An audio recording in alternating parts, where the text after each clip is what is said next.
I'm Anil Kumar sharing with you a question on rate of change. Thanks to my subscriber for asking for similar questions, and specifically we have to do it without calculator, right? So that is important. Now many tests, especially for IB students, could be part A and part B, and in one part you are not allowed to use calculator. So take this as a question without calculator. Okay, the question is, what is the average rate of change for the function y equals to 4 sine x minus 5 in the interval from pi to 4 pi by 3 without calculator? Correct? You can always pause the video, answer this question, and then look into my solution. Now we want to find average rate of change. So average rate of change is basically change in y over change in x. So we could write this as f of b, let's say a and b are two intervals, minus f of a over b minus a, right? That is what it is. So in our case, what we have here is f of b means we want to replace this function with 4 pi by 3, correct? So let's do one thing. Let's find the value of this function at these two intervals. F of b is 4 pi by 3. So I'll substitute x with 4 pi by 3. So we get 4 times sine of 4 pi by 3 minus 5. Now what is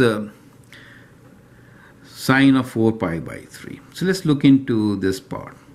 When we say 4 pi by 3, so 3 pi by 3, so 4 pi by 3 will be somewhere in this quadrant. So that is 4 pi by 3. Clearly the acute angle is pi by 3.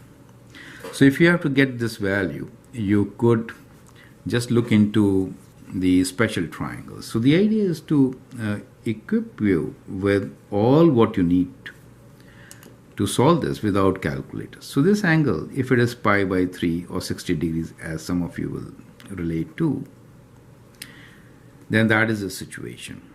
And the sine values are opposite over hypotenuse. So clearly from here you do get that sine has to be negative, right? So let me write down that also. All are positive in this quadrant. Sine is positive in 2, tan in 3, and cos in 4. So in quadrant 3, sine is going to be negative. Therefore, we do get this answer as negative 4 times sine pi by 3, acute angle we're looking into, square root 3 over 2. Is that clear? Square root 3 over 2 minus 5. Does make sense, right? So that is what you get. Now this could be simplified, and you could write this as minus 2 square root 3 minus 5. Perfect. So we have done one part. That means we have found f of b, that is at this point, right? So we are treating this as a and this as b, correct? Think like this. Now let's find what is the value of this function at pi. So let me rewrite this.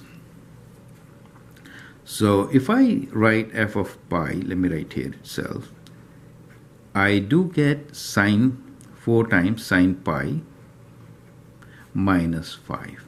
Now sine pi, is 0. So we get this as minus 5. So we get both the values. So the two values which we got are, this is f of b, this is f of a. Now we could easily find the solution. So let's do it on the right side. So f of b is minus 2 square root 3 minus 5. So that is f of b, right? And we'll take away f of a, which is minus 5,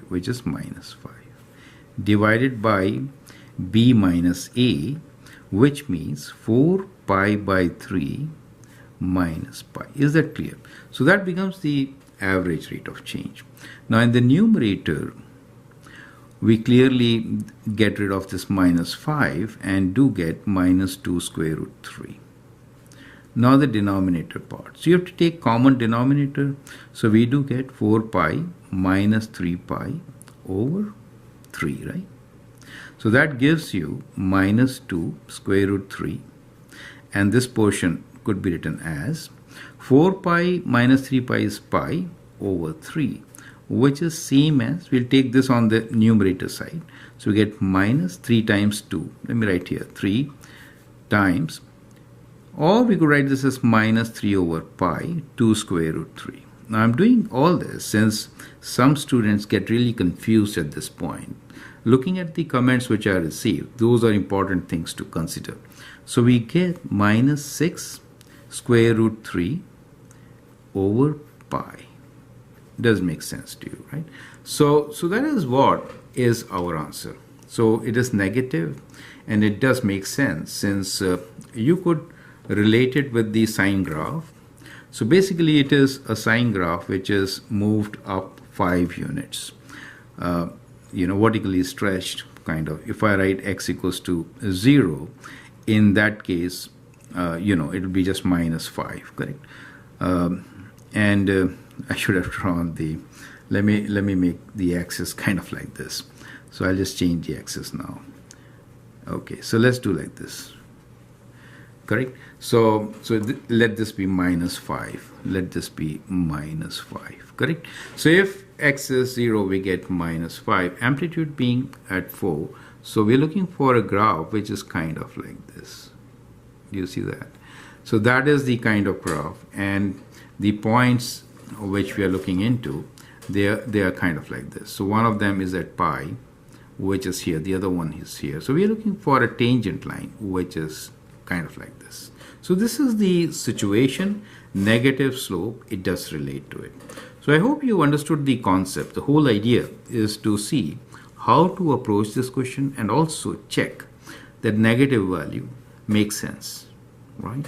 So I hope that helps you to understand. Feel free to write your comments and share your views. And if you like and subscribe to my videos, that'd be great. Thanks for watching, and all the best.